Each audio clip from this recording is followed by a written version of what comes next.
ਜਦੋਂ ਵੀ ਅਸੀਂ ਗੁਰੂ ਕੀ ਬਾਣੀ ਨੂੰ ਪੜਾਂਗੇ, ਵਿਚਾਰਾਂਗੇ, ਖੋਜ ਕਰਾਂਗੇ ਤੇ ਸਾਨੂੰ ਸਭ ਕੁਝ ਗੁਰੂ ਕੀ ਬਾਣੀ ਦੇ ਵਿੱਚੋਂ ਪ੍ਰਾਪਤ ਹੋਵੇਗਾ।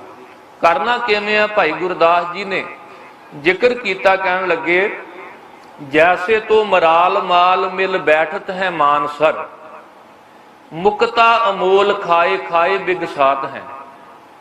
ਮਰਾਲ ਮਾਲ ਦਾ ਅਰਥ ਹੈ ਜਿਵੇਂ ਹੰਸਾਂ ਦੀਆਂ ਡਾਰਾਂ, ਹੰਸਾਂ ਦੀਆਂ ਪੰਕਤੀਆਂ, ਉਹ ਮਾਨ ਸਰੋਵਰ ਤੇ ਆ ਕੇ ਬੈਠਦੀਆਂ ਨੇ ਤੇ ਮਾਨ ਸਰੋਵਰ ਤੇ ਆ ਕੇ ਜਦੋਂ ਬੈਠਦੀਆਂ ਨੇ ਤੇ ਹੰਸ ਮਾਨ ਸਰੋਵਰ ਦੇ ਵਿੱਚੋਂ ਆਪਣੀ ਖੁਰਾਕ ਹੀਰੇ ਤੇ ਮੋਤੀ ਚੁਗਦੇ ਨੇ। ਜੇ ਕਿਤੇ ਭੁਲੇਖਾ ਲੱਗੇ ਵੀ ਜਿਸ ਤਰ੍ਹਾਂ ਦਾ ਹੰਸ ਚਿੱਟਾ ਹੈ, ਬਗਲਾ ਵੀ ਉਸ ਤਰ੍ਹਾਂ ਦਾ ਹੈ, ਉਹਦੇ ਪਹਿਰਾਵੇ ਤੋਂ ਨਹੀਂ, ਉਹਨਾਂ ਦੀ ਖੁਰਾਕ ਤੋਂ ਪਤਾ ਲੱਗਦਾ, ਕਿਉਂਕਿ ਹੰਸਾਂ ਹੀਰਾ ਮੋਤੀ ਚੁਗਣਾ, ਬੱਗ ਡੱਡਾਂ ਭਾਲਣ ਜਾਵੇ, ਦੋਵੇਂ ਚਿੱਟੇ ਨੇ, ਪਰ ਬਿਰਤੀ ਕਰਕੇ ਬੜਾ ਫਰਕ ਹੈ। ਹੰਸ ਦਾ ਨਿਵਾਸ ਮਾਨਸਰ ਸਰੋਵਰ ਹੈ ਤੇ ਬਗਲੇ ਦਾ ਨਿਵਾਸ ਜਿਹੜਾ ਉਹ ਛੱਪੜੀਆਂ ਨੇ, ਟੋਭੇ ਨੇ। ਤੇ ਜੇ ਕਿਸੇ ਮਨ ਵਿੱਚ ਕਿਤੇ ਇਹ ਵਿਚਾਰ ਆ ਜਾਣ ਵੀ ਜਿਵੇਂ ਮਾਨਸਰ ਸਰੋਵਰ ਵਿੱਚ ਪਾਣੀ ਹੈ, ਛੱਪੜਾਂ ਤੇ ਟੋਭਿਆਂ ਵਿੱਚ ਵੀ ਪਾਣੀ ਹੁੰਦਾ, ਤੇ ਸਾਨੂੰ ਸਤਿਗੁਰੂ ਜੀ ਨੇ ਸੁਚੇਤ ਕੀਤਾ, ਨਹੀਂ, ਜੋ ਕੁਝ ਸਾਨੂੰ ਸਾਗਰ ਵਿੱਚੋਂ ਲੱਭ ਸਕਦਾ ਉਹ ਛੱਪੜਾਂ ਟੋਭਿਆਂ ਵਿੱਚੋਂ ਨਹੀਂ ਲੱਭੇਗਾ, ਕਿਉਂਕਿ ਰਤਨਾ ਰਤਨ ਪਦਾਰਥ ਬਹੁ ਸਾਗਰ ਭਰਿਆ ਰਾਮ, ਬਾਣੀ ਗੁਰ ਬਾਣੀ ਲਾਗੈ ਤਿੰਨ ਹੱਥ ਚੜਿਆ ਰਾਮ। ਤੇ ਜਦੋਂ ਗੁਰ ਕਾ ਸ਼ਬਦ ਰਤਨ ਹੈ ਹੀਰਾ ਜਿਤ ਜੜਾਓ, ਗੁਰੂ ਕੇ ਸ਼ਬਦ ਰੂਪੀ ਰਤਨ ਨਾਲ ਅਸੀਂ ਜੁੜਾਂਗੇ ਤੇ ਹੰਸ ਬਣ ਕੇ ਸਾਡੀ ਤ੍ਰਿਪਤੀ ਹੋਵੇਗੀ। ਇਸੇ ਕਰਕੇ ਧੰਨ ਗੁਰੂ ਅਰਜਨ ਦੇਵ ਮਹਾਰਾਜ ਜੀ ਨੇ ਕੱਚੇ ਪਿੱਲੇ ਕਵੀਆਂ ਦੇ ਬੋਲ ਗੁਰੂ ਕੀ ਬਾਣੀ ਵਿੱਚ ਅੰਕਿਤ ਕਰਨ ਤੋਂ ਇਸ ਕਰਕੇ ਇਨਕਾਰ ਕੀਤਾ ਕਿ ਗੁਰੂ ਕੀ ਬਾਣੀ ਅਮੋਲਕ ਰਤਨ ਨੇ, ਇਹ ਸਿੱਖ ਰੂਪੀ ਜਗਿਆਸੂ ਰੂਪੀ ਹੰਸਾਂ ਦੀ ਖੁਰਾਕ ਹੈ।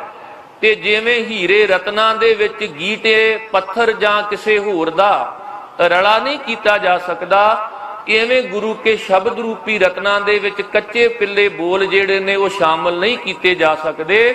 ਸਾਹਿਬ ਜੀ ਨੇ ਬਚਨ ਕਹੇ ਸਨ, ਹਮ ਧਨਵੰਤ ਭਾਗਟ ਸੱਚ ਨਾਏ, ਹਰ ਗੁਣ ਗਾਵੇਂ ਸਹਿਜ ਸੁਭਾਏ, ਪਿਉ ਦਾਦੇ ਕਾ ਖੋਲ ਡਿੱਠਾ ਖਜ਼ਾਨਾ, ਤਾਂ ਮੇਰਾ ਮਨ ਭਇਆ ਨਿਧਾਨਾ, ਰਤਨ ਲਾਲ ਜਾਂਕਾ ਕਛੂ ਨਾ ਮੋਲ, ਭਰੇ ਭੰਡਾਰ ਅਖੂਟ ਅਤੋਲ, ਖਾਵੇਂ ਖਰਚੈ ਰਲ ਮਿਲ ਭਾਈ, ਤੋਟ ਨਾ ਆਵੈ ਵਾਧੋ ਜਾਈ, ਕਹੋ ਨਾਨਕ ਜਿਸ ਮਸਤਕ ਲੇਖ ਲਿਖਾਏ, ਸੋ ਏਤ ਖਜ਼ਾਨਾ ਲਿਆ ਰਲਾਈ। ਵੈਸੇ ਪ੍ਰਮਾਤਮਾ ਦਾ ਇੱਕ ਵਿਧੀ ਵਿਧਾਨ ਹੈ, ਉਹ ਕੀ ਹੈ? ਧੁਰ ਕੀ ਬਾਣੀ ਵਿੱਚ ਸਤਿਗੁਰਾਂ ਅੰਕਿਤ ਕੀਤਾ, ਸਰਵਰ ਹੰਸ ਧੁਰੇ ਹੀ ਮੇਲਾ, ਖਸਮੈ ਏਵੇਂ ਭਾਣਾ, ਸਰਵਰ ਅੰਦਰ ਹੀਰਾ ਮੋਤੀ ਸੋ ਹੰਸਾਂ ਦਾ ਖਾਣਾ। ਧੁਰ ਤੋਂ ਹੀ ਪ੍ਰਮਾਤਮਾ ਨੇ ਹੰਸ ਦਾ ਸੰਬੰਧ ਜਿਹੜਾ ਹੈ ਉਹ ਮਾਨਸਰ ਸਰੋਵਰ ਨਾਲ ਲਿਖ ਦਿੱਤਾ। ਤੇ ਜੇ ਕਿਤੇ ਹੰਸ ਨੂੰ ਭੁਲੇਖਾ ਲੱਗੇ ਕਿ ਜਿਸ ਤਰ੍ਹਾਂ ਦਾ ਪਾਣੀ ਮਾਨਸਰ ਸਰੋਵਰ ਵਿੱਚ ਹੈ, ਇਸੇ ਤਰ੍ਹਾਂ ਦਾ ਪਾਣੀ ਛੱਪੜਾਂ ਟੋਭਿਆਂ ਵਿੱਚ ਹੈ, ਤੇ ਕਹਿੰਦੇ ਜਦੋਂ ਉਹ ਕਿਸੇ ਭੁਲੇਖੇ ਦਾ ਸ਼ਿਕਾਰ ਹੋ ਕੇ ਮਾਨਸਰ ਸਰੋਵਰ ਛੱਡ ਕੇ ਕਿਸੇ ਛੱਪੜ ਜਾਂ ਟੋਭੇ ਦੇ ਕੰਢੇ ਤੇ ਜਾ ਕੇ ਬੈਠਦੇ ਨੇ, ਤੇ ਜਦੋਂ ਚੁੰਝ ਭਰ ਕੇ ਉਹ ਪਾਣੀ ਪੀਣ ਲੱਗਦੇ ਨੇ ਤੇ ਉਹਨਾਂ ਨੂੰ ਪਤਾ ਲੱਗ ਜਾਂਦਾ ਹੈ ਵੀ ਇਹ ਮਾਨਸਰ ਸਰੋਵਰ ਦਾ ਜਲ ਨਹੀਂ, ਉਹ ਘੁੱਟ ਅੰਦਰ ਨਹੀਂ ਲਗਾਉਂਦੇ, ਛੱਪੜਾਂ ਤੋਂ ਆਪਣੇ ਮਾਨਸਰ ਸਰੋਵਰ ਦਾ ਧਿਆਨ ਧਰ ਕੇ ਉਡਾਰੀ ਲਾਉਂਦੇ ਨੇ।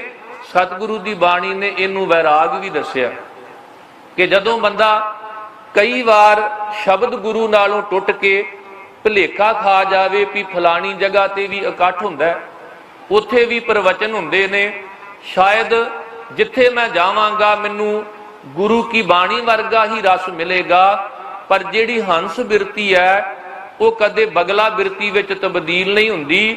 ਬਾਬਾ ਫਰੀਦ ਜੀ ਦੇ ਬਚਨ ਅਸੀਂ ਧੁਰ ਕੀ ਬਾਣੀ ਵਿੱਚ ਪੜ੍ਹਦੇ ਹਾਂ, ਫਰੀਦਾ ਕੱਲਰ ਕੇਰੀ ਛੱਪੜੀ, ਆਏ ਉਲੱਥੇ ਹੰਝ, ਚਿੰਜੂ ਬੋੜਨ ਨਾ ਪੀਵੈ, ਉੱਡਣ ਸੰਧੀ ਡੰਜ।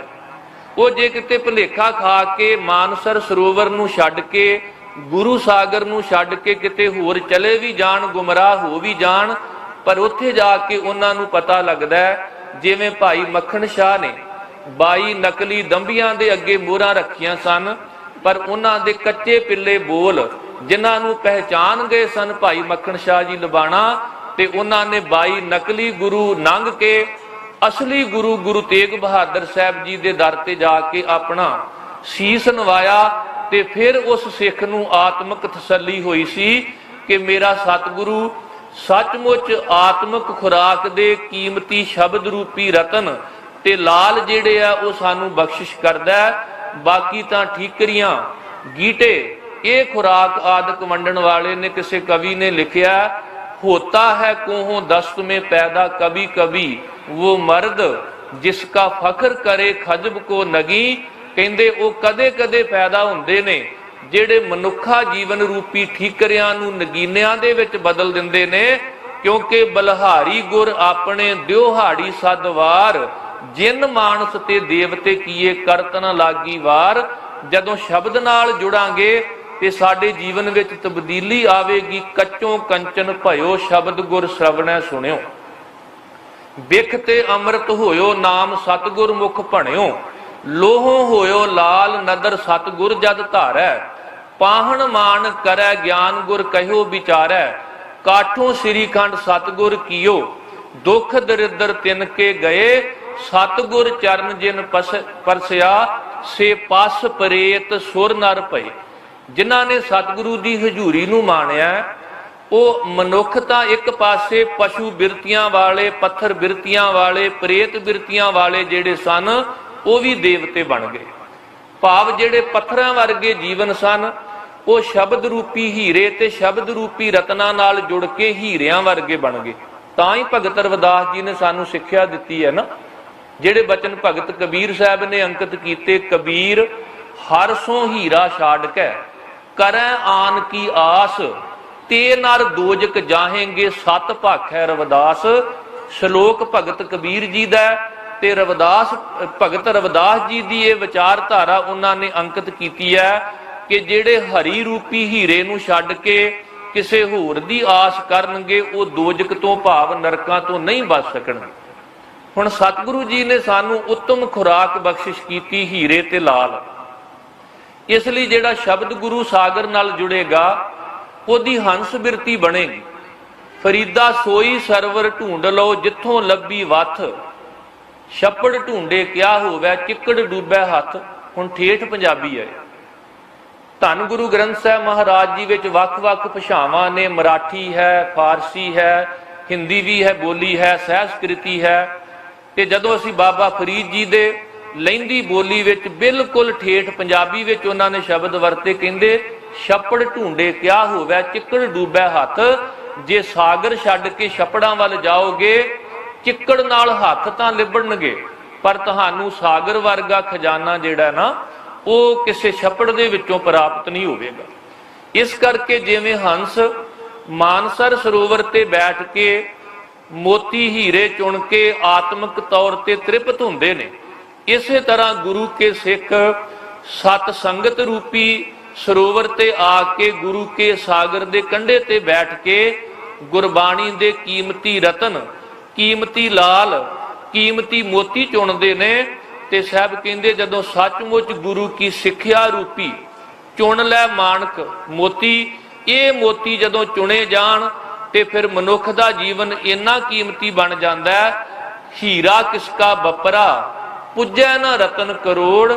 ਹੀਰਾ ਕੀ ਹੋਇਆ, ਕਰੋੜਾਂ ਰਤਨ ਵੀ ਉਹਨਾਂ ਜੀਵਨਾਂ ਦੀ ਕੋਈ ਕੀਮਤ ਨਹੀਂ ਅਦਾ ਕਰ ਸਕਦੇ, ਕਿਉਂਕਿ ਮੱਤ ਵਿੱਚ ਰਤਨ ਜਵਾਹਰ ਮਾਨਕ ਜੇ ਇੱਕ ਗੁਰ ਕੀ ਸਿੱਖ ਸੁਣੀ, ਗੁਰੂ ਦੀ ਇੱਕ ਸਿੱਖਿਆ ਸੁਣ ਲਈ ਜਾਵੇ ਤੇ ਉਹ ਸਿੱਖਿਆ ਸਾਡੀ ਮੱਤ ਵਿੱਚ ਜਦੋਂ ਹੀਰੇ ਬਣ ਕੇ ਜੜੀ ਜਾਂਦੀ ਹੈ ਤੇ ਮਨੁੱਖ ਦਾ ਜੀਵਨ ਜਿਹੜਾ ਹੈ ਉਹ ਬੜਾ ਅਮੋਲਕ ਬਣ ਜਾਂਦਾ ਹੈ।